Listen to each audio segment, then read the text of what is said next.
Hello, friends. Hello, friends. Good morning. Good morning to all. Yes, good morning. Okay, so myself, Abhishek Bhatia, sir, is back with your strength of material. Okay, so what is the thing? What are the things that we have studied till now? Are your introduction, SFD, BMD, stresses, principal stress, right? Bending we have seen, shear we are looking at, right? And see what we are aspiring for.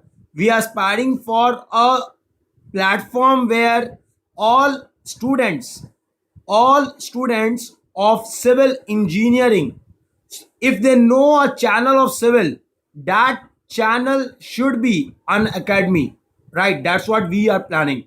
Okay, that was our goal, that is our goal, and this cannot be made without your support. This cannot be made without your support. Okay, so we are trying a level best, we are giving the quality that is required for you. Okay, right. And see, you can see that there are 8 faculties or 8 educators in our team. You can see the pool being with me leading the team for the civil engineering. Okay, you can see the Ashwarya Sharma sir. He is currently taking your geotech in the RSMSSC batch and RCC in the GATE plus ESE batch in English. Chetan Sharma sir is there. Chetan sir is taking the hydrology in the evening slot. In the evening, that is 4:15 to 5:15. He is taking the class. Then Avinash sir is there. Avinash sir is taking currently the batch on Unacademy Plus of a strength of material. Okay. Next, Shitish sir is there. Shitish sir is taking the batch currently on the 9 to 10, that is 9 to 10:30. That's a batch of Hindi for GATE and ESE. Then Mrigan sir is taking the class from 7 to your 8:30 in the Hindi batch for GATE and ESE. Nitesh sir is currently taking your steel in the RSMSSC batch, and Babulal sir is taking the class in the Unacademy Plus. And mind you, dear, all the faculties are taking the classes on special part. That is, there are special classes conducted by all the faculties on the Unacademy Plus. Right? That special classes are free for all. That free for all, so you can go and check. So time and time again, we are repeating that Unacademy Plus is a very good platform for all the students. And why we are saying so, you can see that when you go to attend the special class on the Unacademy Plus. Right. The biggest advantage of the Unacademy Plus is the classes are running both in English and the Hindi. Okay, you will say, sir, that in that is running on the YouTube also. Okay, not a doubt. Not a doubt. Yes, we are running the classes in Hindi and English on the YouTube also. But what is the difference? What is the difference? The difference lies in the fact that on the YouTube, there is no assurity of the completion. Yes, we are doing our best to give our best content. We are doing everything, but there is no assurity of completion of schedule on time, that is before your exam. We are trying to give our best. That's why we are just trying to give you the quality. Okay. Here, the second issue that comes in your mind is a doubt clearing part, that your doubt is not getting cleared. So see, there after 3 days of the lecture, there is a separate doubt session that we used to place, right? So you can post all your doubts over there, and one by one, the educator that is taking the class will clear your doubts, right? Weekly tests are there after each week of class. The weekly test will be taken so that you can assess your performance, right? The rank improvement batch is there. Suppose you are taking the theoretical part, you want to solve more amount of questions. So for that, you can join the you can enroll in the rank improvement batch, and for that you don't require any other subscription. You can avail that rank improvement batch even in that subscription. Okay. Then there is a crash course. Suppose those who are planning for 2 months, 3 months, 6 months plan or course, right? For them, there is a separate crash course. Very soon, we are going to start the course for SSC most probably within this week. That I will announce. Don't worry about that, right? And daily live classes are there. And let me remind you that if even you miss the live class, you can attend the recorded lecture, but you can't download the lecture. right? You can attend the recorded lecture on the Unacademy. Okay, so depending on the batch, right, which batch you prefer. For example, I say that I am also taking the SOM, right? Some other faculties on the Unacademy Plus might also be taking the SOM, right? Some others may also take. So depending on which faculty you are compatible, you can take the course. Okay, thereafter, see that I'm telling you, it's a very different level of understanding. It's a very different level of teaching. Here the problem in the YouTube comes that suppose there is a live session going on, your whatever you write in the comment box will come to us after 2 minutes. So there is a lag, but on the Unacademy Plus there is no lagging. When whatever you are going to write, that will be shown to the faculty at that instant. The no lagging time is there, and that too, the equipments that are available over there, the way we are going, the animations that we can show over there is very different, which is not possible on this on this YouTube part. Okay, that is not possible in this YouTube part, right? Doubt clearing session, I've told you that you can see that you just post the photo of the doubt and we as a faculty reply to that doubt, right, in that video form. Okay, thereafter, those who are planning to go for the subscription, what they need to do, they need to download the Unacademy app, right? The Unacademy app. On the Unacademy app, you need to select your goal, that is GATE or ESE, right? Or SSCJ, whatever, whoever is planning something like that, right? And after GATE and ESE selection, you can go for subscription. You click on the get subscription, right? After get subscription part, you can choose 1 month, 3 months, 6 months, 12 months or 24 month. But if you take my preference, you should go for 12 month or 24 month. The reason being, no exam, if it is a good level exam, can be cleared within 3 months or 2 months. It's very difficult. It's rare. 1 out of 100. So you should go for either 12 months or 24 months, or if there is some issue, you can go for 6 months. But you should not prefer 1 month or 3 months. And that too, it is economical also. Why I'm saying is economical, try to understand. Suppose you are taking the 6 months. After 6 months, GATE is there. Now, after GATE exam, what you are going to do? You are going to apply for different other exams. And for applying on the other different exams, you need the lectures backup. And that you can do only when you have the subscription. So rather than going for 6 months and again subscribing it, it's better to opt for the 12 month or 24 month. The reason being, you will have continuously backup of the subjects, right? Okay, and if you are going for subscription, use my code, that is BHAR10. As you know my name, Abhishek Bhartiya. Use this code of BHAR10, that is BHAR10. For the subscription, you can get 10% discount. For example, if I say the 12-month subscription, you can see it is costing 25,000. If you use my code, that is BHAR10, you can get 10% discount and your cost will become out to be 22,500. Okay. For example, some of the people say that, sir, we don't have that economical backup. So you can go for EMI option, right? EMI you can take either for debit card or credit card. Okay. So you can go for EMI option, right? Those who are new to this channel, those who have not joined the Facebook group, please join the group. We are regularly getting the comments on those group and we are regularly solving that.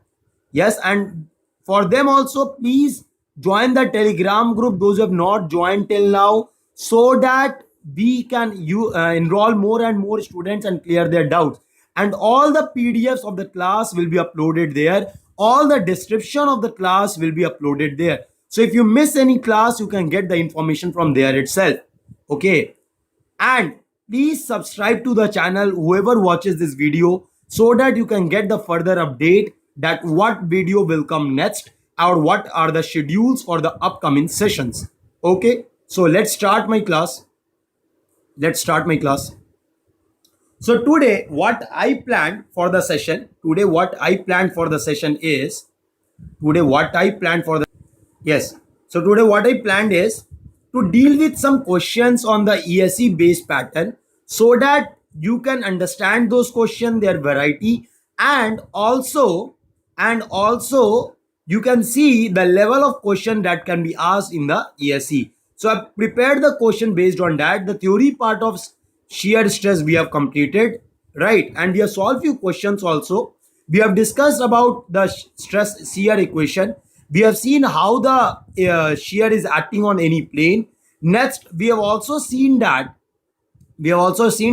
what is shear flow, right? We have seen the shear stress distribution both in the vertical plane and on the horizontal plane, right? Then we have seen the question on the shear flow also. Now we are going to discuss few other questions related to the shear stress. Okay, so the first question you can see on your screen. Look at the first question on your screen. Look at the first question on your screen. That is given that a beam of circular section in comparison to the rectangular cross section of the same material but of equal cross sectional area, okay, can resist a larger shear force, can resist a larger shear force, can resist a larger shear force. Okay, so this is the assertion. Assertion means a statement which is given, right? And the reason is given that, reason first you consider it as a statement. Okay, the reason is given that the maximum intensities of the shear stress in a section of a beam of circular section and rectangular section are 4 by 3 times and 3 by 2 times of the average shear stress. Okay, so how they are going to ask the question? See, I've given the option. Assertion is correct, reason is correct, and reason is correct explanation for assertion. This is the first point. Second is saying that assertion is correct, reason is correct, and reason is not correct explanation for assertion. That means the reason that is given for the assertion is not correct, although the individual statements are correct. Okay. The third is given as assertion is correct, reason is wrong, and fourth is assertion is wrong, reason is correct. So out of these four options, you need to correct one option. Now let me tell you one thing very carefully, very properly, that this is one part which the students fear from solving. This is one part which the students fear from solving. This is one part which students fear from solving because they get very confused whether the option will be A, B, C or D. Okay, so first thing for the first statement. Yes, first thing for the first statement, that is assertion. We know that how a circular cross section will look and how a rectangular cross section will look, right? So it is given that both have the same, both are made up of same material and same cross sectional area. So let me use that. Yes, same cross sectional area. Same cross sectional area means if I take the area for rectangular,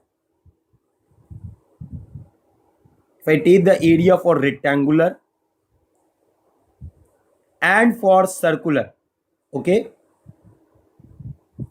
then the area will be A.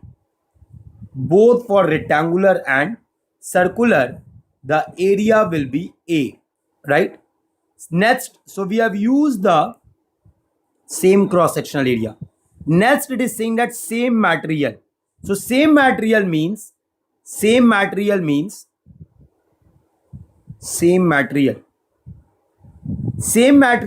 its strength is same.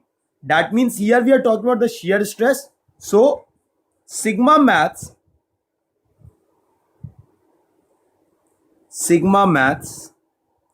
will be same for both. Is it clear? So that is regarding same material. Okay, same matter but of equal can resist a larger shear force, right? But of equal cross sectional area can resist a larger shear force. Okay, so we need to see the V1 and V2. So we need to see which is bigger, V1 or V2, whether for the rectangular or for circular. So let us say the shear force we are writing downward. Shear force. This is for our understanding. See the way we need to shortcut the points written. Okay, we need to see whether V1 is greater or V2 is greater. Okay. Okay, or whether it is equal. If the statement is it maybe it may happen that assertion may be wrong. Okay, then it is given that the maximum intensity of shear stress. This maximum intensity means what? This maximum intensity means what? Nothing but sigma max. Okay, this maximum intensity of shear stress in the section of the beam of circular cross section and of rectangular cross section. Okay, that is, it is saying not sigma max, it is tau max. Okay, are 4 by 3 times and 3 by 2 times of average shear stress. Okay, this we know also. This we know also. Tau max is equal to K times tau average. So we know this relation also. We know that for rectangular it is 3 by 2 and for circular it is 4 by 3. So one thing is clear, that reason is wrong. Reason is not, that means reason is correct. It is not wrong. So C cancelled out. C cancelled out. So with this particular analysis that we have dealt till now, we have cancelled the statement C because we are quite sure that reason is correct. Okay, it cannot be wrong. Okay, assertion we don't know whether it's correct or not. Okay, we need to check. And from where we are going to check? We are going to check this from the reasoning. We are going to check this from the reasoning. Okay, so the reasoning is saying that tau max is equal to K times tau average. So let me put this tau max. We are talking first for rectangular.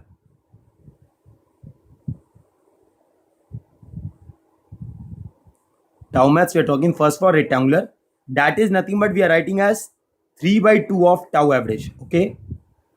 So 3 by 2.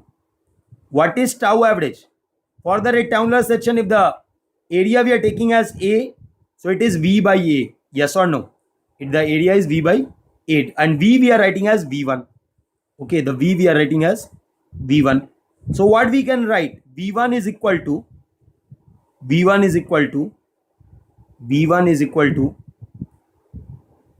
2 by 3 into A into tau max. Yes or no? Yes. 2 by 3 into A into tau max. Yes, it will be there. Right. Similarly, if I take a circular cross section, okay, then for a circular cross section, this tau max is equal to 4 by 3 of tau average. Yes or no? Yes. So again, this tau average we can write as what? The shear force we assume as V2. So V2 by A. Yes, it is V2 by A. For circular we have taken V2. So from here what we can write? V2 is equal to 3 by 4 into A into tau max. Okay. So this is your first equation. This is your second equation. Now you need to compare V1 and V2. So let me divide 1 by 2. You can do 2 by 1 also, not an issue. So if you divide 1 by 2, what you are going to get?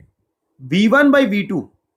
This is equal to 2 by 3 A into tau max upon 3 by 4 into A into tau max. Yes or no? Yes or no? So from here A tau max cancelled out. Right. And this become 8 by 9. Is it clear?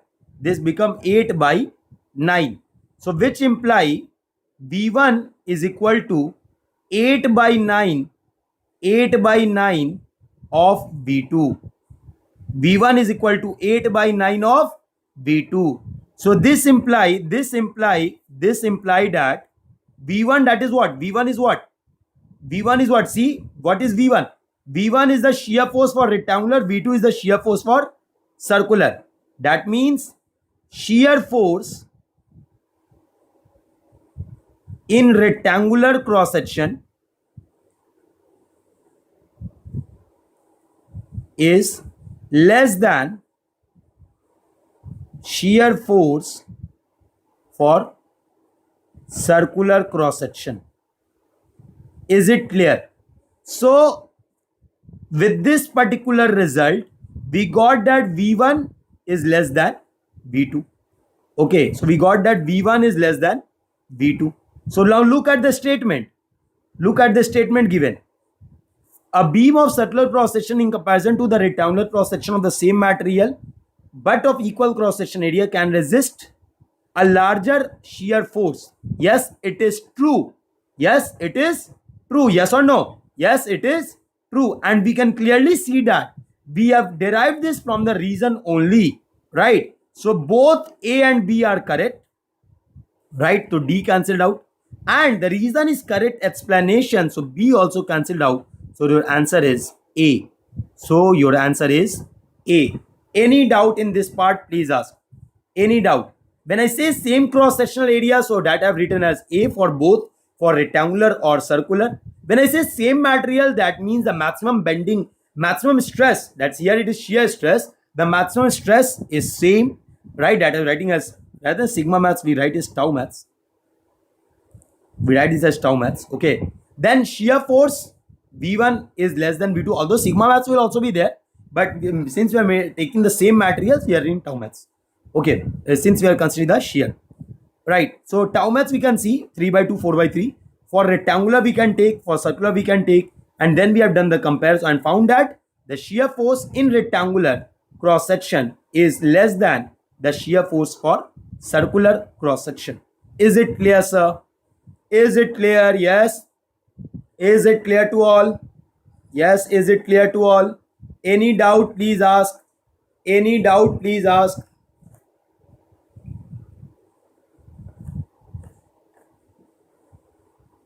Yes, any doubt? Any doubt? Any doubt? Any doubt? Yes, any doubt you are having? Please ask. Any doubt you are having? Please ask. Yes, any doubt you are having? Please ask. Okay. Okay then. Okay then. I think it is clear. Yes, it is clear. If it's clear, please press right. Yes, sir, clear. Yes, if it is clear, please write clear, sir. Please write clear, sir, and please like the video.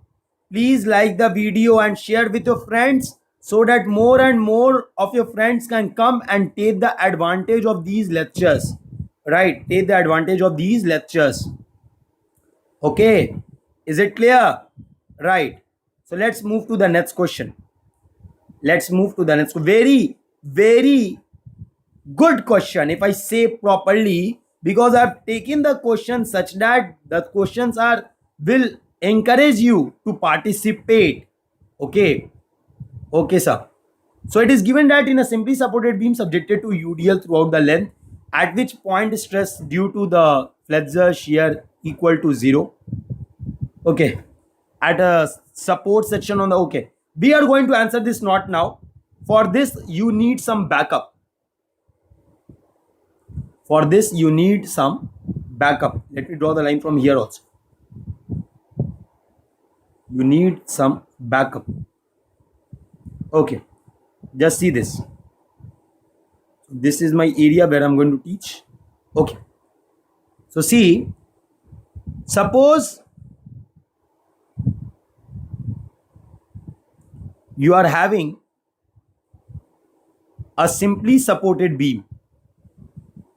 Okay, you are having a simply supported beam, right? And this simply supported beam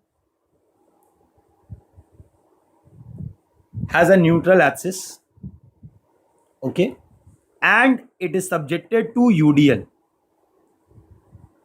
and it is subjected to UDL of W kilonewton per meter, right? Okay, so we know how to draw the SFD and BMD. So we know how to draw the SFD and BMD. Yes, we know that. Yes, we know that. Yes or no? Yes. So if I draw the SFD, the length of the beam is L. We know that the SFD will come like this. Yes, with the values of WL by 2, WL by 2, right? And thereafter, if I, this will be exactly at the center, the maximum will be at center, right? That's not an issue.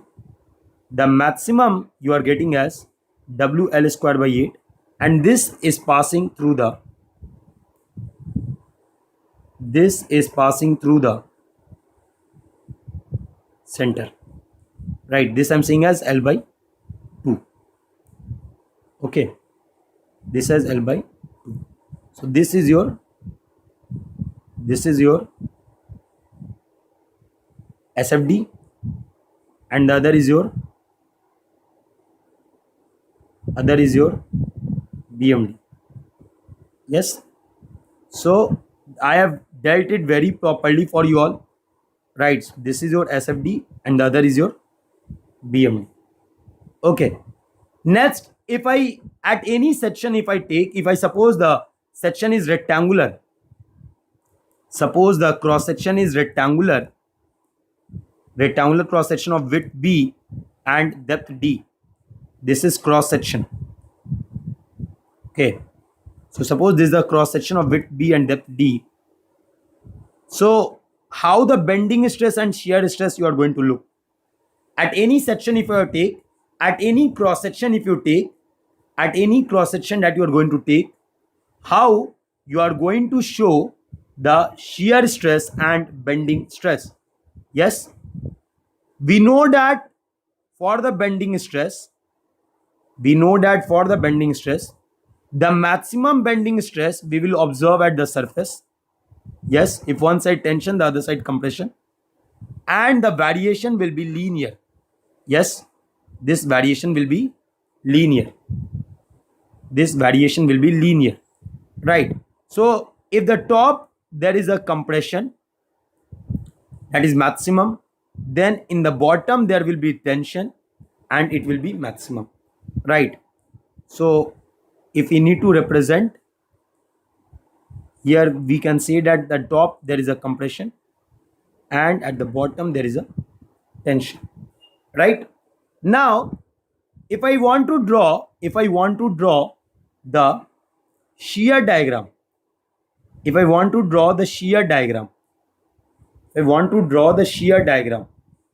if you look at the shear diagram, we know that it is 0 at the extremes, and maximum at the neutral axis for the rectangular section, with the variation to be parabolic. Yes or no? We know this, right? We know this. So this is your shear distribution, the parabolic distribution you can see. Okay, so this is your the first one is sigma distribution at cross section. Mind it, it is at a cross section. At any point of the length, if you cut, you are going to see this variation, right? Provided the bending moment or your shear force correspondingly exists. Okay, then only the stress will exist. Right now, if I took this is the tau distribution at cross section. Okay, is it clear till now? Yes, is it clear till now? Okay, now look here. I am going to analyze different points. 1, 2,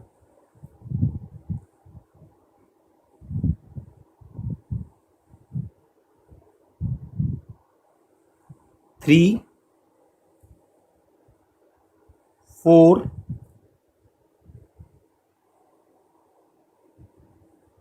5, take somewhere in the mid, that is 5. Okay, take somewhere in the mid, that is 5. Okay, so we are taking the different points on the beam. Okay, and we want to represent the structural element for these points. I always told you that the point, that the structural element that you are showing is for a point. It is not for the entire body. Okay. So the structure element, whatever you are getting, whatever the structure element that you are getting, that is for a point, not for the entire body. Is it clear? So try to understand.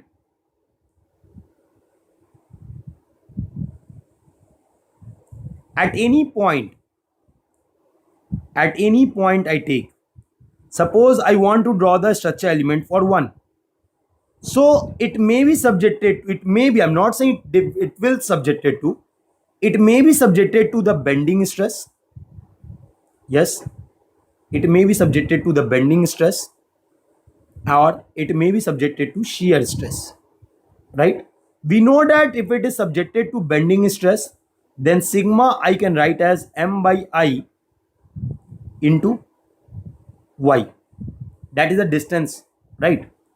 And tau I can write as your VA y bar by IB. Is it clear? Yes or no? Right. So if I take a first structure element for one element, for first element, look at it very carefully. If you look at point 1, if you look at point 1, what is the value of bending moment? Yes, what is the value of bending moment? Come on, tell me. What is the value of bending moment? Yes, the bending moment will be equal to 0. Yes or no? You can see that at this section where at the left portion of the beam, that's the leftmost portion of the beam, you can see that the bending moment is 0 from the bending moment diagram, because the bending moment diagram will give you the bending moment at any section of the beam. Yes or no? So you can see that from the bending moment diagram that the bending moment at the support of the left support is equal to 0, right? And the one point is at that left support. Yes, the first point is at that left support. So if the first point is at that left support, then bending moment for the first element is equal to 0. Yes or no? The bending moment at that first element is equal to 0, right? So that m we are taking as equal to 0. Got it? So m you got as 0. Now once you get m0, so this implies sigma will also be 0. That means there is no bending stress at that particular point. At that particular point, there is no bending stress. Okay. Now next we are going to look at sigma. For sigma, it is VA y bar by IB. So we can see that V value is there. So we can see that V value is there, which is WL by 2. Right. But this point is at the bottom.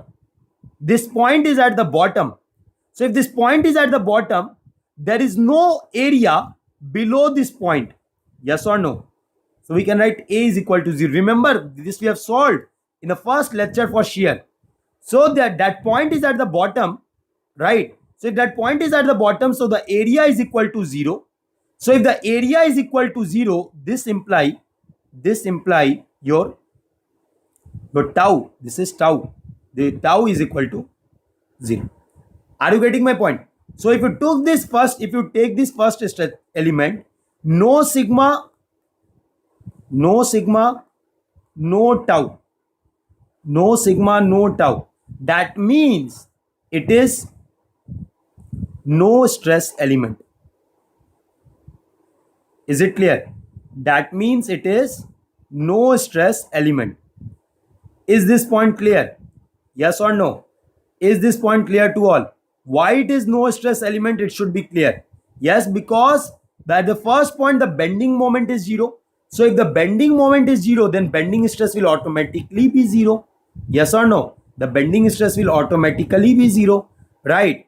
And next we are talking about the shear stress. So we have seen that although the shear force is there, but although you can see the shear force, that is WL by 2. But since it is lying at the surface of the cross section, right, that is at the extreme most layer, then we are saying that the shear stress is also equal to 0, because there is no area below the bottommost surface which can cause shear to it. Okay, just look at it. Any doubt, you please ask.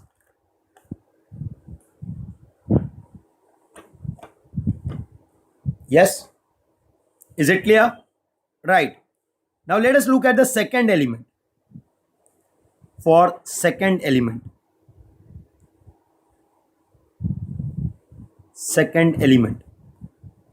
so let me draw the diagram for the second element. Just I'm drawing the 2D diagram, a box. So second element, look at it very carefully. Again, for the second element, bending moment is equal to 0. Yes or no? Yes. For the second part, the bending moment is equal to 0. Yes. Bending moment is equal to 0. Yes or no? Yes. Shear force is there. V is there. But shear stress will be equal to 0. Yes or no? What I am saying, that look at this diagram for the second. Look at the diagram for the second, that on the second part, first we are talking about the sigma. So sigma is m by I into y. So bending moment is equal to 0, which we can see from bending moment diagram. Okay, bending moment is equal to 0. Okay, so sigma will be equal to 0. There is no stress. Tau, if I talk about, that is VA y bar by IB. So you can see the shear force at that point, that is WL by 2. But there is no area above 2. So if no area above 2, nothing can cause a shear on it. That's why the shear stress will also be equal to 0. Right.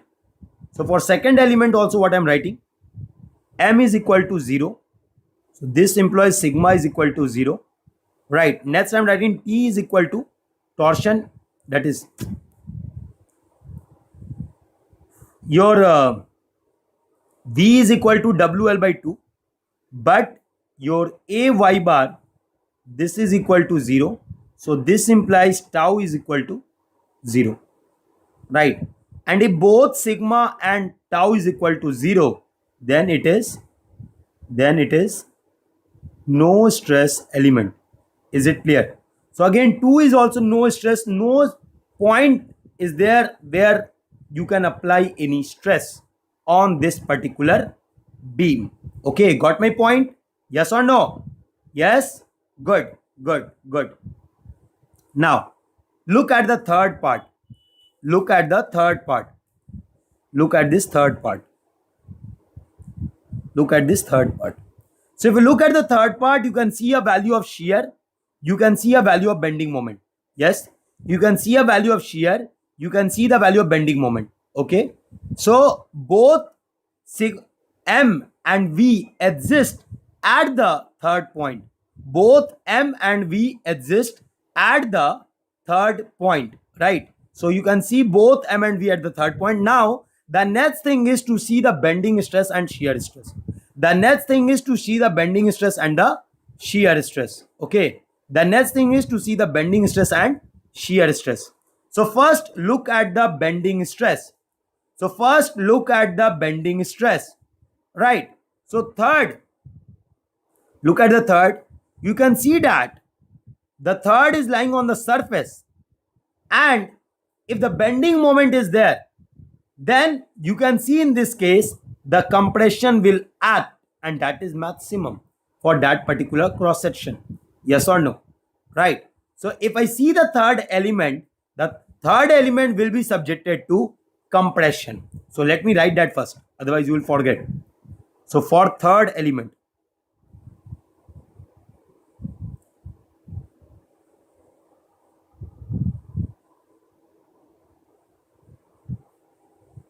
so if you look at the third element here,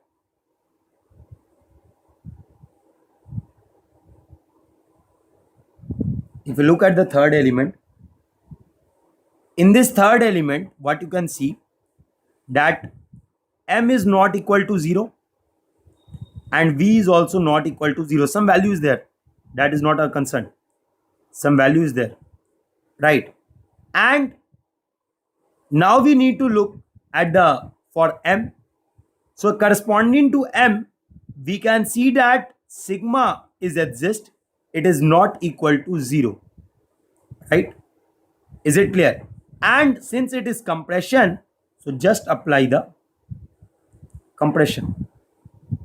Okay, just apply the compression. So for the third element, you can see that sigma is not equal to 0. Right? For the third element, you can see that sigma is not equal to 0. Now look at the shear. V exists, that we know. If shear force is there, then only shear stress can exist. Right? So third point, yes, we can see that there is a shear force value. So now we are looking at the stress distribution. You can see that, look here, at the surface, the shear stress is 0. So again, the third element, for the third element, we can write that shear is equal to 0. Got my point? So for the third element, this is the structural element. For the third element, this is the structural element that you should understand. These are the nature of stresses that is acting on the third element. Okay? Is it clear? Is it clear? Right? So this is for third element. Now, we look at fourth element. For fourth element,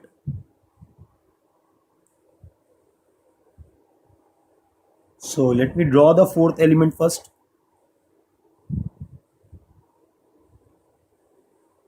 Okay, now look at the diagram. Look at the fourth element. Look at the fourth element. Look at the fourth element. Yes.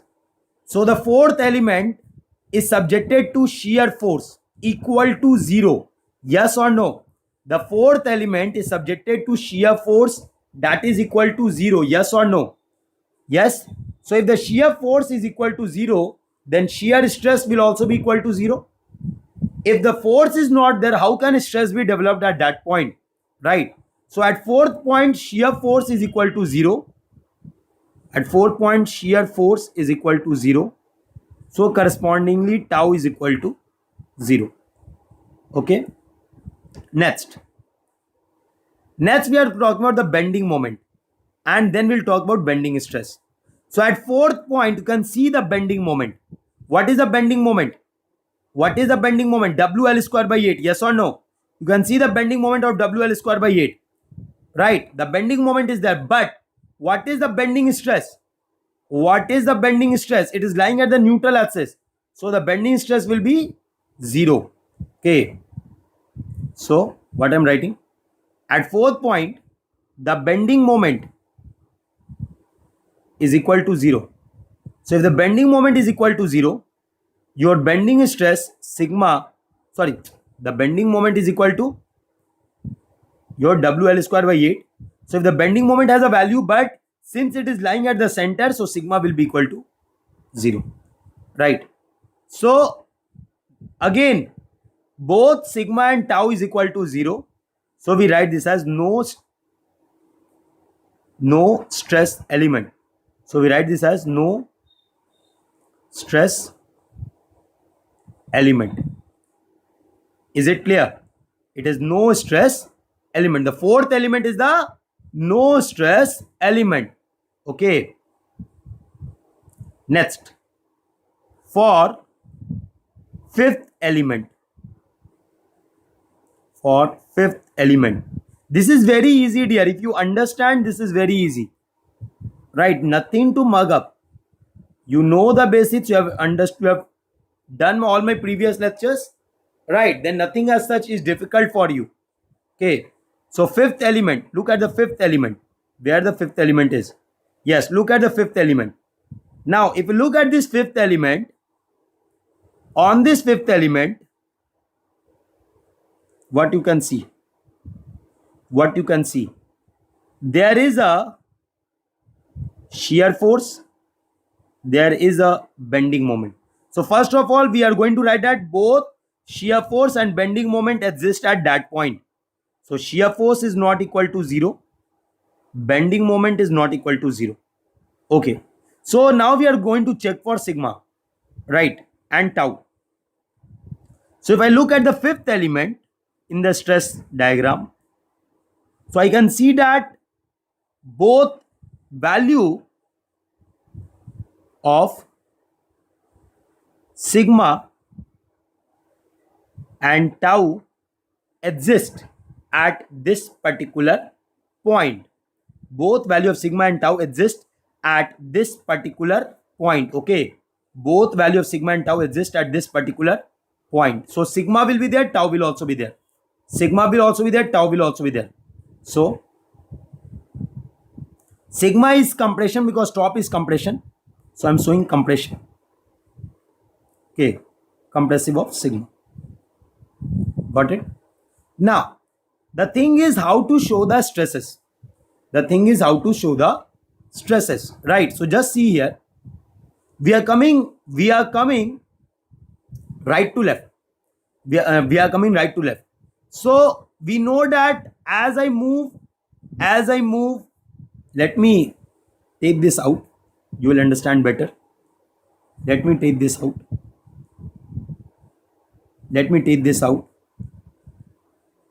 Okay.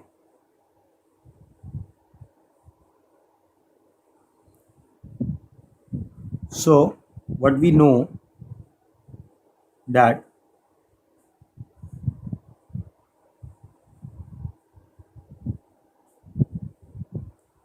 look at this. Here, if I say there is a compression of sigma and I am moving right to left, then I know that on the other part it is sigma plus d sigma. Yes or no? That is in compression, right? So just try to understand that the shear that is going to act will be in the horizontal, that is right, and that is towards left, right? So seeing all this, look at this very carefully, right? What I'm saying, if you look at, we are moving right to left, we can see sigma plus d sigma, right? So this shear will acting at the bottom surface. This shear will act at the bottom surface, right? So this shear we are going to show on the structural element. So if I show this shear, there is tau, balancing tau, complementary develop to balance this tau. Is it clear? So this is the way we show the shear. So we know that tau is not equal to 0 and sigma is not equal to 0. So any doubt in this part, please ask. Any doubt in this part, please ask. Yes, any doubt, please ask. Any doubt you are having, please ask. Any doubt you are having, please ask. Any doubt you are having, please ask. Yes. See, what I'm telling you, that first of all you need to check before showing the stresses. First of all, you need to check at any point where the shear force or bending moment is there or not. If the shear force is equal to 0, then obviously the shear stress will definitely be 0. And if the bending moment is 0 at any point, then bending stress can never come.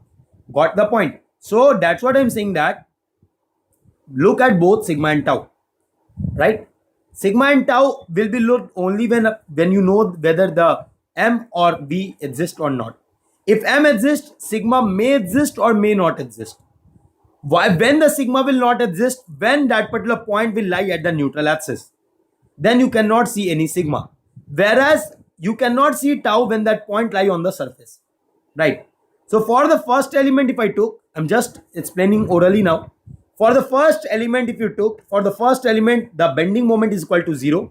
So if the bending moment is equal to 0, the bending stress will be equal to 0, right? Next, look at the shear force. The shear force exists at that point, but the shear stress is 0 because it is at the surface, right? Second, similar, bending moment 0, so no bending stress. It is at the surface, so shear stress will be 0. So both 1 and 2 are no stress element. Then we looked at the third. If I look at the third, what we can see that, what I can see that at the third structural element, there is, since it is at the surface, we can directly say that there is no shear. And we can see that the bending moment is there.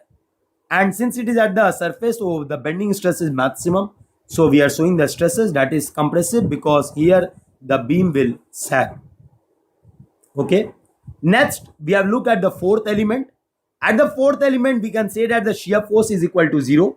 So the shear stress will also be equal to 0, right? And the bending moment is maximum, but the bending stress is 0 because it is lying at the neutral axis. Okay. Look at the fifth element. The fifth element, both bending and shear, you can see. So the direction I have given based on the concepts that you have learned till now. Okay, the concept that you have learned till now, I'm moving right to left, and based on that, I've drawn the equilibrium position. Okay, so just have a look on this. Just have a look at this. Any doubt? Any doubt you are having? Please ask. Any doubt you are having? Please ask. Yes. Yes. Any doubt? Any doubt? Just look at this. Any doubt you are having? Please ask. Any doubt you are having? Please ask. Yes.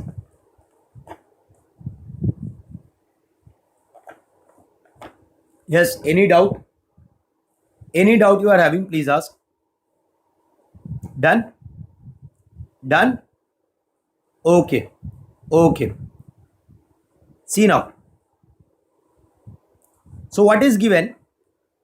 In a simply supported beam subjected to UDL throughout the length at which the point stress due to. So it is asking point stress.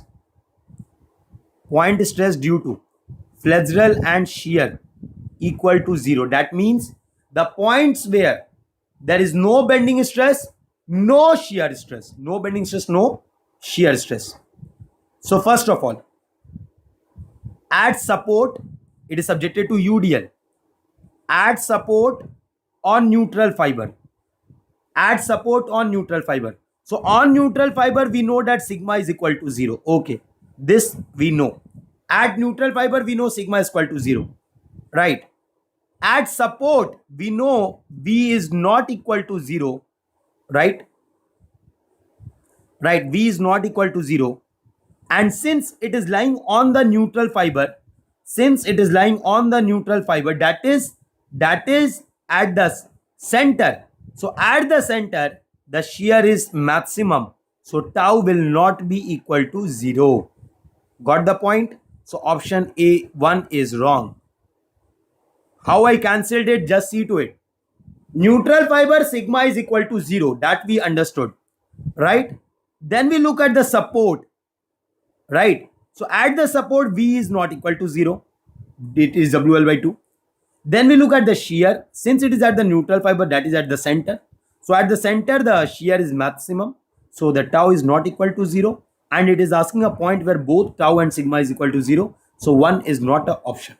Okay. Next. At mid-span section on the neutral fiber. At mid-span section on the neutral fiber. Okay. So again, neutral fiber means sigma is equal to 0. Neutral fiber means sigma is equal to 0. Mid-span, that is center. So we know that at the center, V is equal to 0. So if V is equal to 0, tau will also be equal to. Is it clear? So 2 is correct. But the problem here is, it's saying 1, 2, 1 and 2, 2 and 3, 2 and 4. So one thing is clear, that A and B cannot be there. Okay, A and B cannot be there. Next, let us look at mid-span section on the top fiber. At mid-span section on the top fiber. So mid-span, we know V is equal to 0. Tau is equal to 0. Right. But top fiber, bending moment is maximum at the center. So not equal to 0.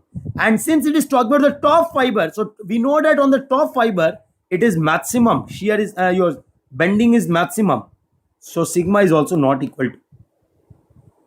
So this implies third is wrong.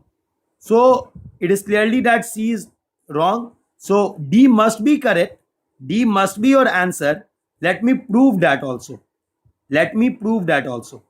So the fourth is given at support section on bottom fiber.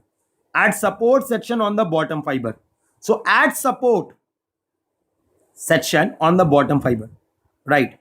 So at the support, whenever you take, whatever the fiber you take, M is equal to 0.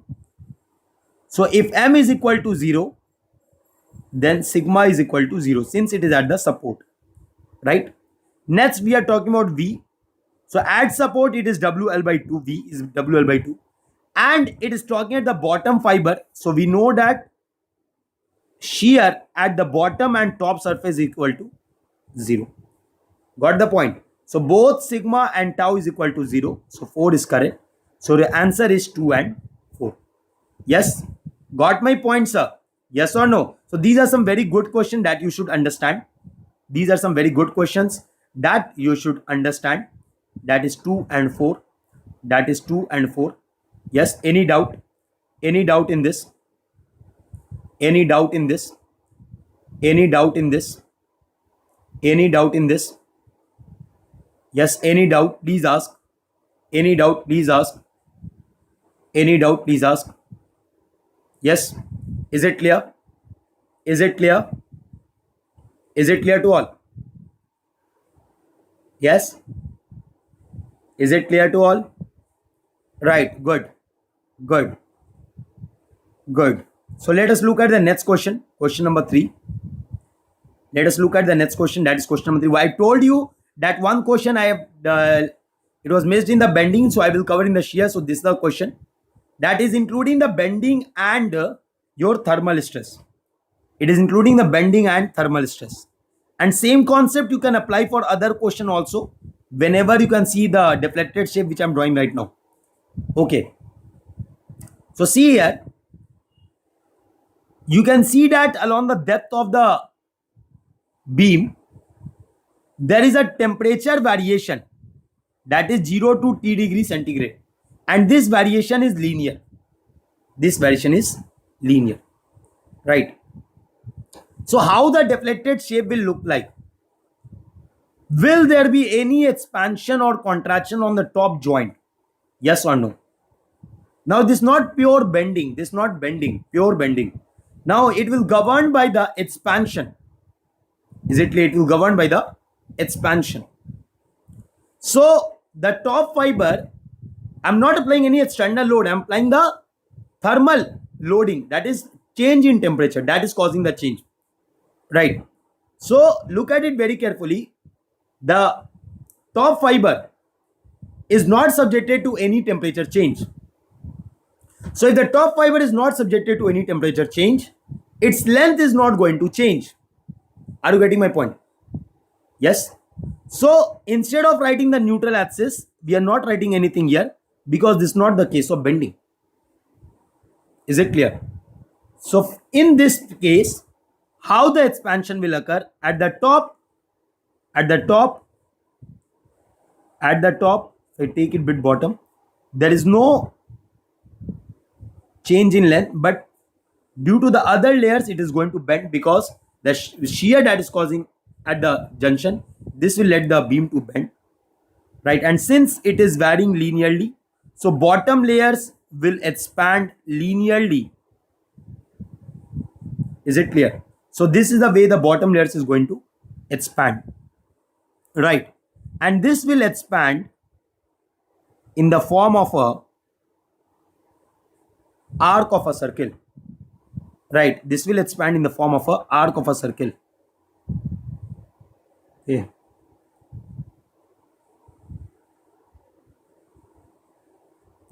This will expand in the form of arc of a circle, right? So if I say this angle is theta, okay, and the radius is r, always remember whenever you draw this, the radius will be taken till the fiber, you see that there is no change in length after bend, right? That bend may be due to temperature, that bend may be due to your external loading, right? The r should always be taken till the point where no expansion or contraction is seen, right? So now if I talk about this length will be nothing but L, okay, and the bottom length will be L plus L alpha T, because at the bottom is subjected to temperature rise of T degree centigrade, right? and this length will be h, right? So what is asked? It is asked central deflection. Central deflection mean what? If I draw the center, I take the center, let us take the center from O. I take this center, take this center, right? Let us take this center. Okay. So at this center, I want to know central deflection. So that central deflection you need to take with respect to horizontal, right? So this is your central deflection of delta. This is your central deflection of delta which you need to find. Is it clear? So is the question clear to all? Is the question clear to all? Yes or no? Is the question clear to all? Yes or no? Come on, tell me. Is the question clear to all? Yes? Yes? Is the question clear to all? Okay, now look here. Now look here. Now look here. So, if you look at this arc is a part of a circle. Okay. Where you can see a chord. Okay. So, we have a property. What is the property of the circle is, if the diameter is r, right, and the deflection is delta, so the other part is 2r minus delta, right? And since it is at the center, so both sides it is L by 2, right? So I'm writing what? L by 2. Okay. So the circle property says that, from circle property,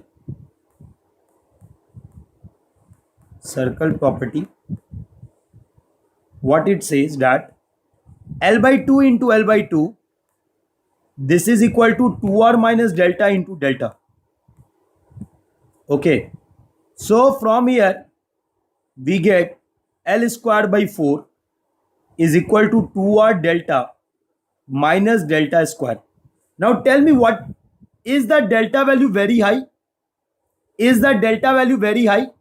No, the value is very less. Yes. So if the delta value is very less, then delta square will tend to 0. Yes or no? Because 0.001 square, that square value is very less. So we are equating equal to 0.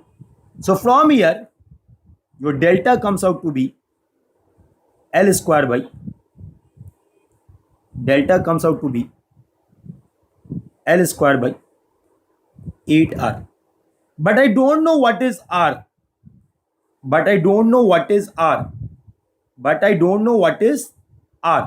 So we need to equate the r in terms of the given value, that is r, h, t, l, right? We need alpha, we need to equate in terms of that. Okay, right? So what we know, this is the first part. What we know, look at this particular diagram. We know that if the radius of arc is r, theta is the angle, then the length is nothing but r theta. Okay, the length is nothing but r theta.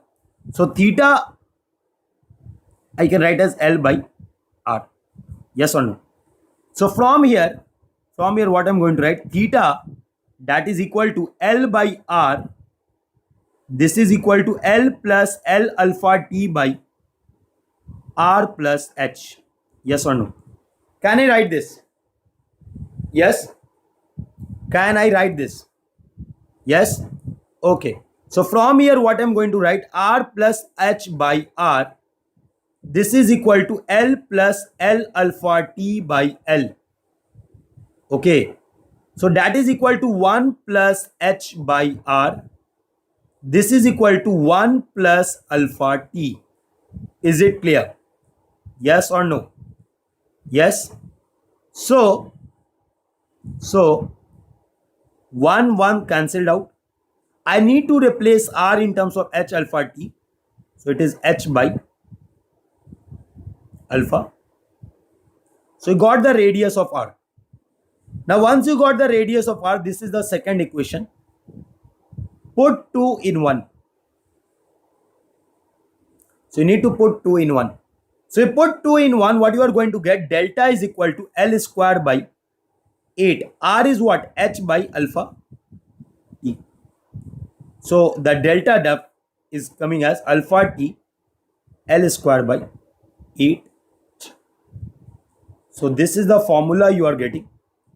This is the formula you are getting. Right, this is the formula you are getting. Any doubt in this, please ask. Any doubt in this, please ask. Yes, any doubt? Any doubt? Any doubt? See, we have used the property of a circle. We have used the property of a circle and the arc length property, and we have derived at this relation. But one thing that you should be very clear is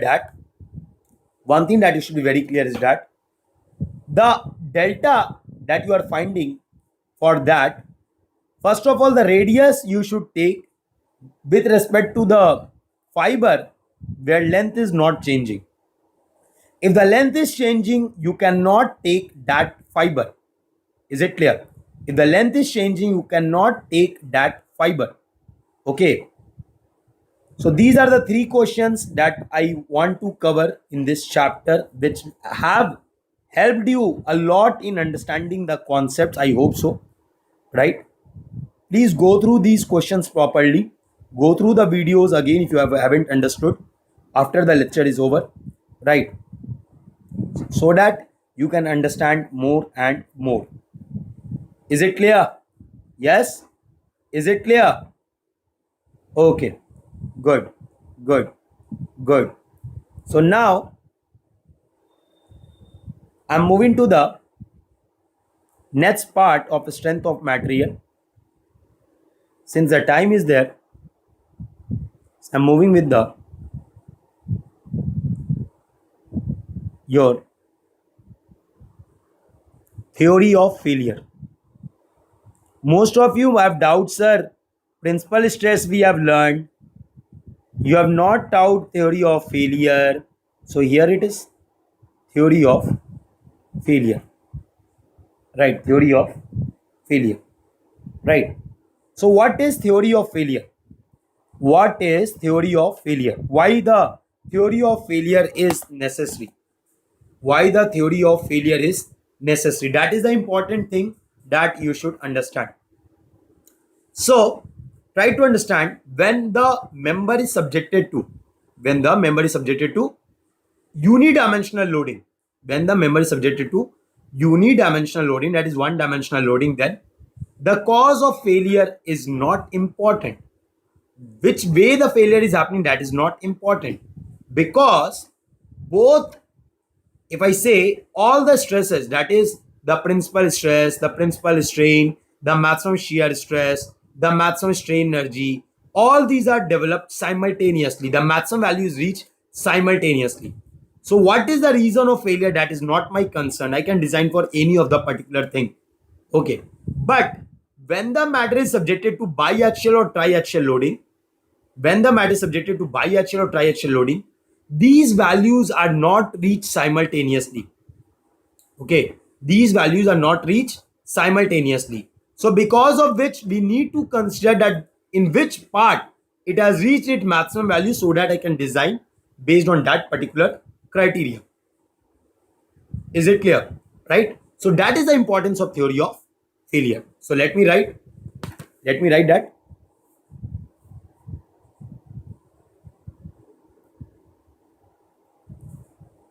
First point, what I'm saying, that when a structure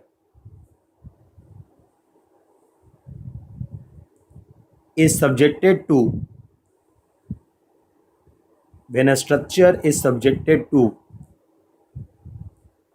uniaxial loading, that is one dimensional loading,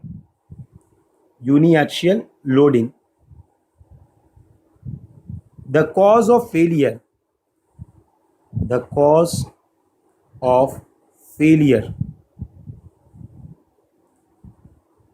is not important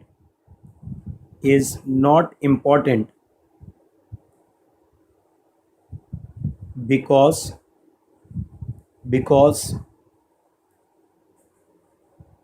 the maximum value of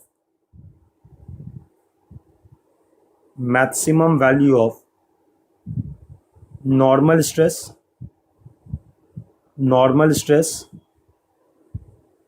comma, shear stress,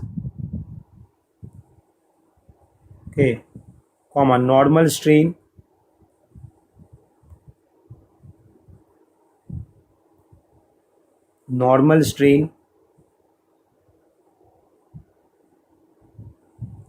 and strain energy,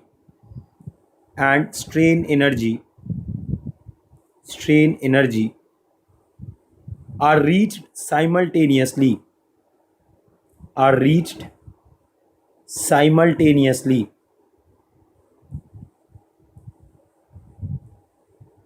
okay, reached simultaneously.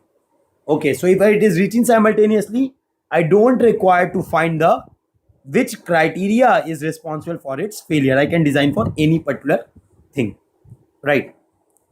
But when a structure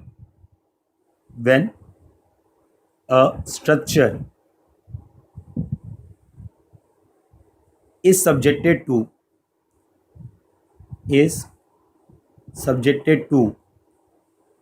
biaxial or triaxial loading, biaxial or triaxial loading,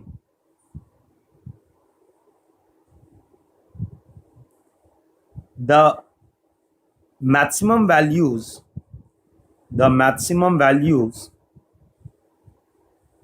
are not reached simultaneously, are not reached simultaneously.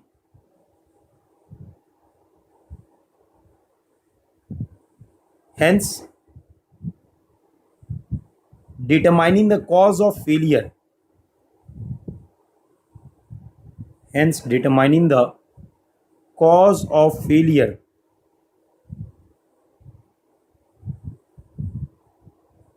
is not important. Sorry, is important. Is it clear? Yes or no? So one thing that you should be very clear, that the theory of failure, the different theories that we are applying, that theory we are going to apply only for biaxial or triaxial loading. Is it clear? These theories are applied only for biaxial or triaxial loading. Okay, so that is the first case that you should understand. So today our main target is to understand how the failure occurs in the uniaxial loading, right? For example, a ductile matter is there or brittle matter is there, so how the failure is going to occur, okay, depending on the loading.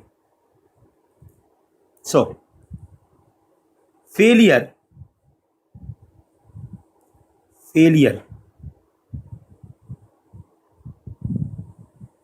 due to axial load and torsional load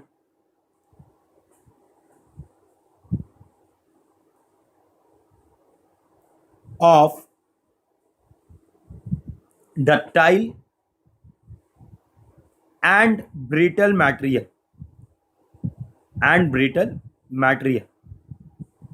so this we are going to look.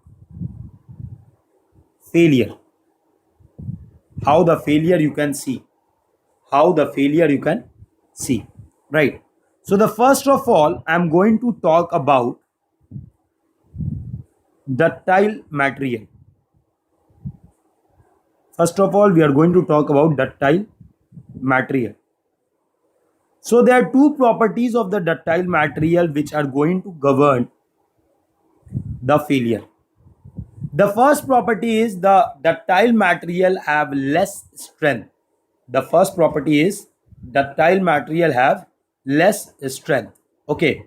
So when I'm saying that the ductile material have less strength, it means that the material is not having a proper bond between the molecules. Okay, they are not having the proper bond between the molecules, that's why it is not having the good strength. Okay, so when the failure is occurring, the failure will not see any great amount of resistance. So due to this less resistance, we see that in a ductile material there is a smooth failure. There is a smooth failure. Is it clear? In a ductile material there is a smooth failure, right? This is the first thing, that it should be very clear, the failure will be smooth, right? The second thing that we need to look is at which plane the ductile matter is going to fail. But for that we should understand in which particular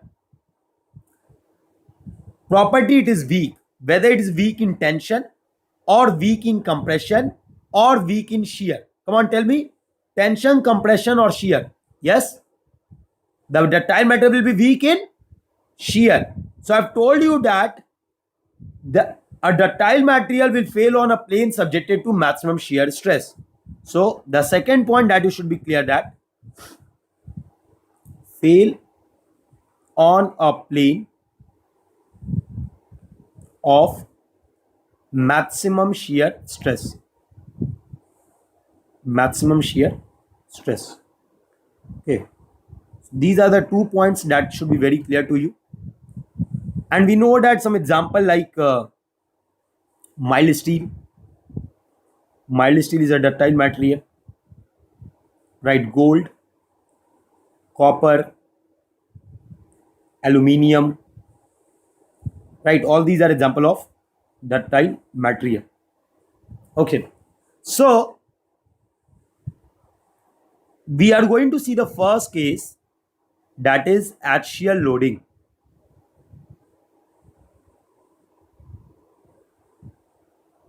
We are going to see the first case, that is axial loading. So if I look at the axial loading,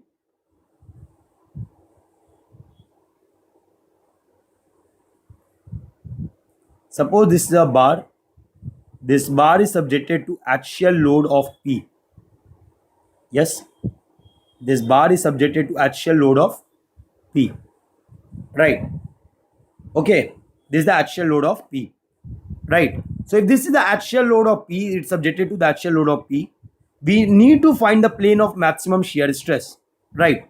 So just try to understand, we have discussed the principal stresses and all. If I take any point, right? So at this particular point, if I draw the structural element, we can see that at one direction there will be tensile of sigma. There is no stress at the top, vertical, right? And no shear. So we know that the sigma will be your principal stress. Yes or no? Because this plane is not subjected to any shear. And if this is a principal stress, then the maximum shear stress will be at an angle of 45 degree. Yes, will be at an angle of 45 degree. The maximum shear stress will be at an angle of 45 degree. Yes. Okay. So if I draw the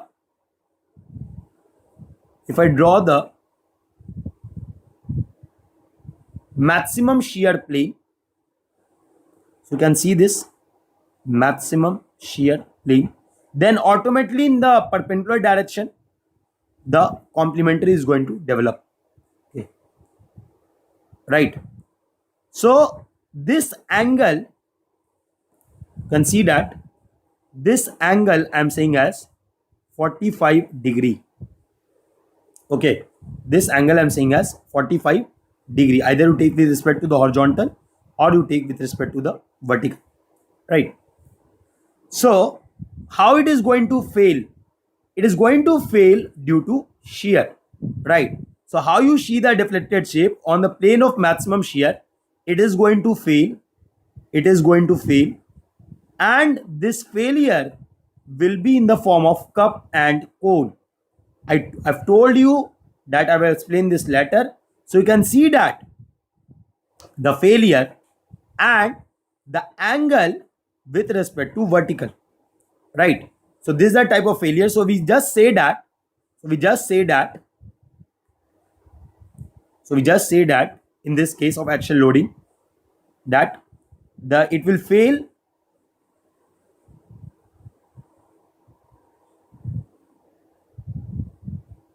in the form of cup and cone, right?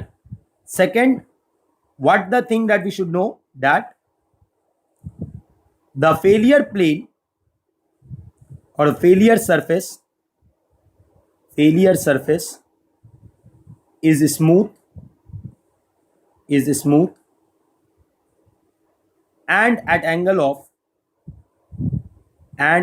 of 45 degree with respect to either you take vertical or horizontal.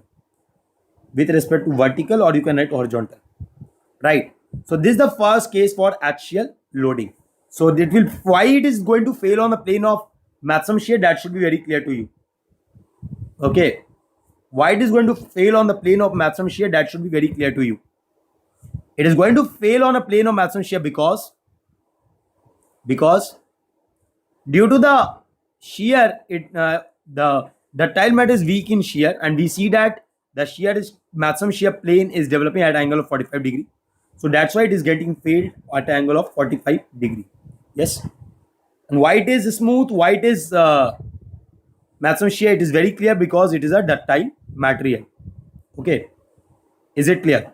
Yes. Is this point clear? Yes. Okay. Let us look at the second one.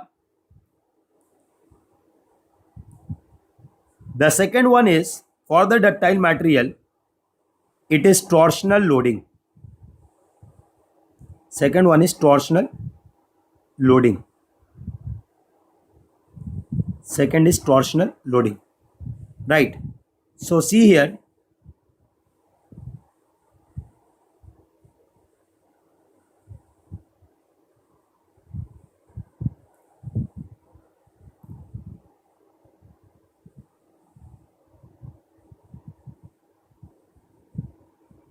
suppose this is a shaft and the shaft is subjected to external torque of T, right? And if there are various points, suppose I'm taking points as A, B, C, D. So due to application of torque, what is going to happen? Due to the application of this torque, what is going to happen? You can see that the cross section will twist. See here, you can see that the cross section will twist, and due to this twisting, the strain is developed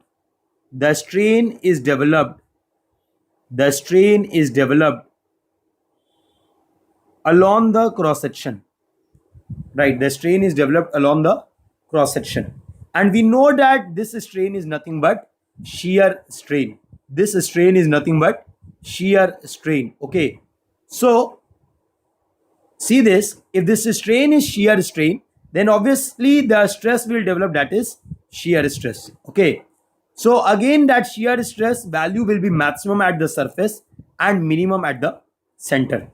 Okay, so due to torsion, pure shear is seen at any element. Is it clear? Pure shear you can see at any element. Okay, due to torsion you can see pure shear at any element. This you can see at the cross section. Since it's not possible to show there, I'm showing it over here, right? So you can see pure shear, right? So don't you think that this is the plane? See there, this part, this is the plane of maximum shear. Yes or no? You can see that at any section if I take, I can say clearly that this is the plane of maximum shear. Yes, this is the plane of maximum shear. So if this is the plane of maximum shear, yes or no? So it will fail on this plane only.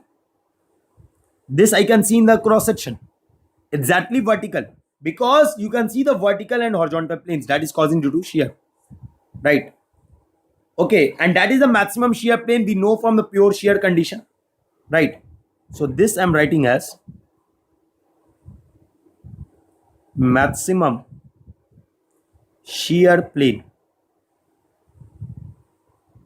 Okay, this we are saying as maximum shear plane. Is it clear? Right. So the failure is smooth. The failure is smooth because it is a ductile material, and you can see that it is 90-degree. All this you can see at the cross section. It's not possible to show, that's what I'm showing here. Failure is smooth, right? And second is 90-degree with respect to horizontal. The failure plane is at an angle of 90-degree with respect to horizontal. Is it clear? Is it clear? Yes. So due to torsion, pure shear is generated. This also you might write. Due to torsion, I will deal this in great detail when I will teach you the torsion chapter. Due to torsion, pure shear is generated. Pure shear is generated. So that is the torsional loading part, right? That due to the torsion, the pure shear is getting generated. Okay. Any doubt in the two part? See this. I'm zooming in out. See this for the ductile material. Yes. See this for the ductile material.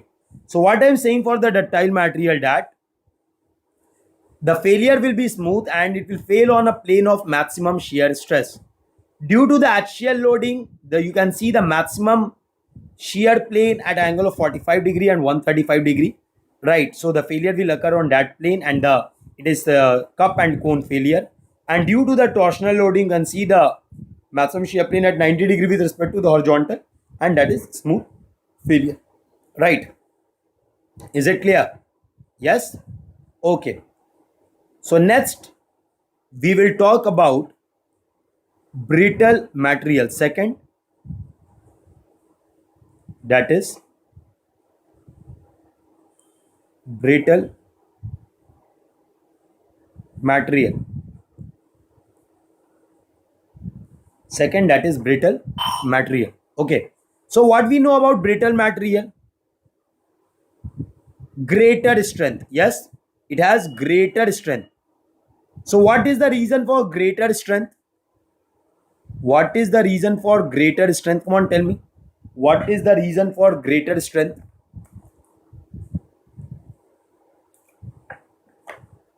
Yes, what is the reason for greater strength? Yes, the greater strength due to strong interlocking. This is due to strong interlocking. Strong interlocking. So if strong interlocking is there, so resistance will be high when it is going to shear off. Yes, when it is going to deform, whenever you are going to apply the load, the resistance will be high. Yes, so whenever it is going to fail, the failure will not be smooth. And this is because there is strong bonding between the molecules. Is it clear? So due to this strong interlocking, the failure we classify as, it is not smooth, the failure is rough and helicoidal. We say this is a rough and helicoidal, just a name given, should remember this name, right? And the second thing is it will fail on a plane of maximum tension. If you remember, the brittle metal is weak in tension. We always say that it is weak in tension. So fail on the plane of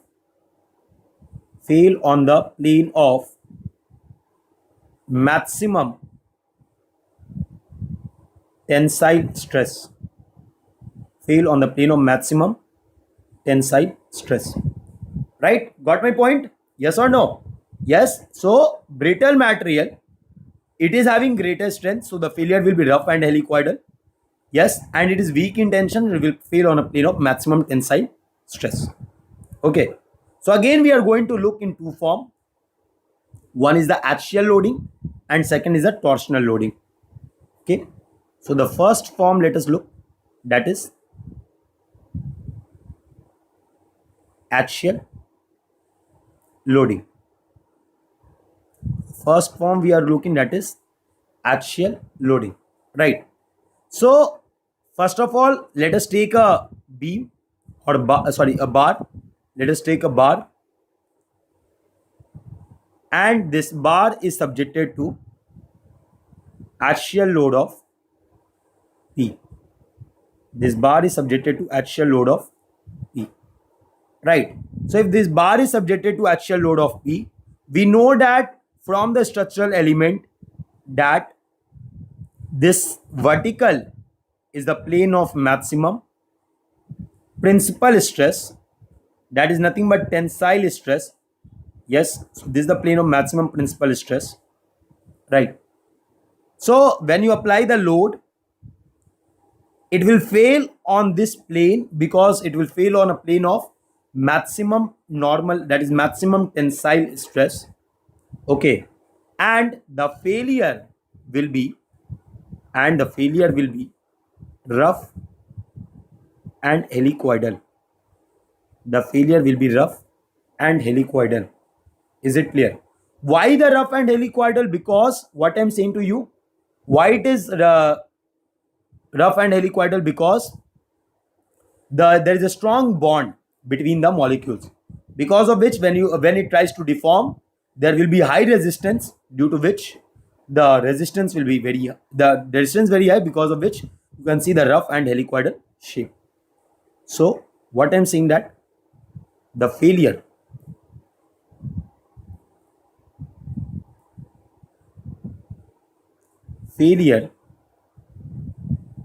is 90 degree.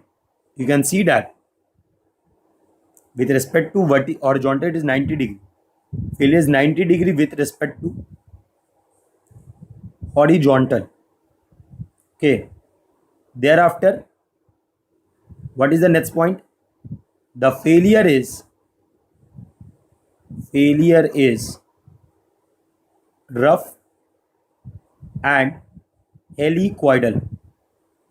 Rough and helicoidal. Is it clear?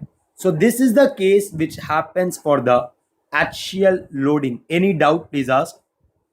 Yes, any doubt you are having, please ask. Yes, any doubt you are having, please ask. Okay, okay, then let us look at the next part, that is B, which is torsional loading. Torsional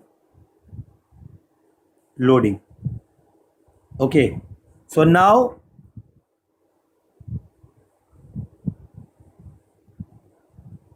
if I take a shaft and this shaft is subjected to torque T, right? So what we know that at the cross section the pure shear is going to develop. Yes, and if pure shear is going to develop at the, all these are happening at the cross section, not at the longitudinal, it is happening along the cross section, right? So if the pure shear is getting developed, then we know that the maximum and minimum principal plane will be at an angle of 45 degree. Yes or no, with respect to horizontal. Yes, let you can write anyone as a maximum principal plane,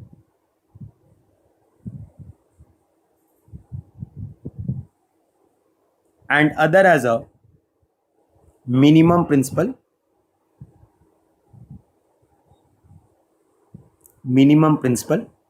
plane. So maximum principal plane will contain the maximum stress, that is the maximum tensile stress, and a brittle material is weak in tension, So it will fail on a plane of maximum tensile stress. So you can see that the failure is occurring is rough and helicoidal because of brittle and at an angle of 45 degree with respect to horizontal. It may be in the other place, other plane also, depending which is maximum and which is minimum, right? So what I'm writing over here, failure occurs at 45 degree with respect to horizontal. I'm reminding again and again, this I'm not taking over the length, this I will be seeing at the cross section, right? It's not possible to show here because if I show, in that case you might get confused. Okay, and the second thing is the failure is rough and helicoidal. Rough and helicoidal. Is it clear? Right. So brittle material, what are the example? What are the examples of brittle material? What are the examples of brittle material? Like cast iron, okay, concrete, and many others, right? Highly, all the high strength material like Fe415, Fe500, all these are brittle material. Okay, so what I've told you about the brittle material, that the brittle material have a greater strength, right? It is weak in tension, and based on that property we have seen that due to axial loading the failure is 90 degree with respect to the horizontal. It is rough and helicoidal because of the strong bonding between the molecules in the brittle material, right? Then we have seen about the torsional loading, and in the torsional loading what I have talked that in the torsional loading the failure is at angle of 45 degree with respect to the horizontal. This is because the maximum shear plane occur at 0 degree and 90 degree. So obviously if the 0 degree and 90 degree maximum shear plane is occurring, the principal plane will lie at angle of 45 degree and 135 degree. Yes. So based on that, we have said that the failure occurs with respect to 45 degree, with respect to the vertical or horizontal, whatever you want to say, and the failure is rough and helicoidal. Okay. So any doubt till now, please ask. Any doubt? So this theory of failure, this is just a start of theory of failure, right? This is just a start part for the your simply that whatever I'm saying, that this is just a start of the different loading conditions, right? Tomorrow I'm going to deal with the different theories of failure. Okay, different theories of failure tomorrow I'm going to see. Okay, so we'll look at that. Tomorrow we'll complete the theory of failure. It's not take very much time, and most well we'll start the deflection also, right? It will take hardly 1 hour I think for completing the theory of failure, and tomorrow itself I'll start the deflection, basic of deflection tomorrow I will deal, and then I will move to the next part. Okay, is it clear? Okay, so just a thing that what the thing I'm trying to say, that just try to listen me, what the thing I'm trying to say to you all, that first of all you should like the video and please subscribe to our channel, right? Those who are new, right? What is the importance of subscription? I'm telling again and again. Here you can go for numericals, that's theory part, but that too you are getting theory, that is up to a mark. Okay, that's not a problem, but how you are going to solve the questions, right? You might be searching from other source, or you might be going some test series, something like that. But here in this particular Unacademy subscription, everything is there. Whether you go for test series, whether you go for quizzes or any questions or any doubt clearing sessions, everything is there in this subscription, right? So what I think that you should plan this subscription, because in this subscription you can attend any class of the world level. That means I'm saying that 80 faculties of civil engineering is more than enough, right? 80 faculties. So obviously you have the options of understanding the subjects with the different faculties, with their different concepts, right? With first you try any of the faculty, if you are compatible with that, you can follow that particular faculty, right? And even in the mid, if you face any problem with any particular faculty, you can change that, you can follow anyone else, right? So that is a very good part. that you can see in the Unacademy, right? The different batches are there, right? Different batches are there. Sometime you can even see that the same subject is running in the different batches, right? So you can prefer which faculty you can study in any of the particular batch. Okay, right? Thereafter you can see the way. See, here we have limitation of the representation. The presentation we have some limitation, but on the Unacademy Plus we have so much options that we can give very good representation over there. And the second thing is the posting in the live class. You can see that the interaction that we are having with the students here, whatever the session may be live, but the problem here lies that in this particular part we cannot be guiding you, that there is a lag in the YouTube, right? We are saying the live after 2 minutes. If you comment at the present time, it will be, we can see that after 2 minutes, right? So that is the problem we have in, at least sometimes the student also face problem and we too also face, right? But in the Unacademy Plus there is no such lag, and that's a very good thing. Doubt clearing session, you post your questions, we respond to those questions immediately in that particular channel itself. You post your question, we post the solution, right? Yes. And thereafter, see, if you are planning for Unacademy subscription, please go to the website, or you can log in through your phone. Okay, pick the goal, go for subscription. After you go for subscription, click the subscription date. According to me, you should go for either 12-month or 24-month subscription, right? Because it's advantages for you for your lifetime. Okay, then you can use this code, that is BHAR10, for if you want to go for the subscription of mine, right? Use this code BHAR10, right? Select a payment method. You can go for online banking. If you are not having sufficient money at the present time, you can go for debit card or credit card, right? Still you face any problem, please contact me. I've given my ID. Okay, so that's all from my today's class. Please like the video, please share more and more. The more you share, the more better channel this is going to become. Yes, and we want to be one-stop solution for all the civil engineers at the present time and in the future, right? Whatever happened in the past, let it be, right? Let's think about the future and be focused for the future. Okay, thank you so much.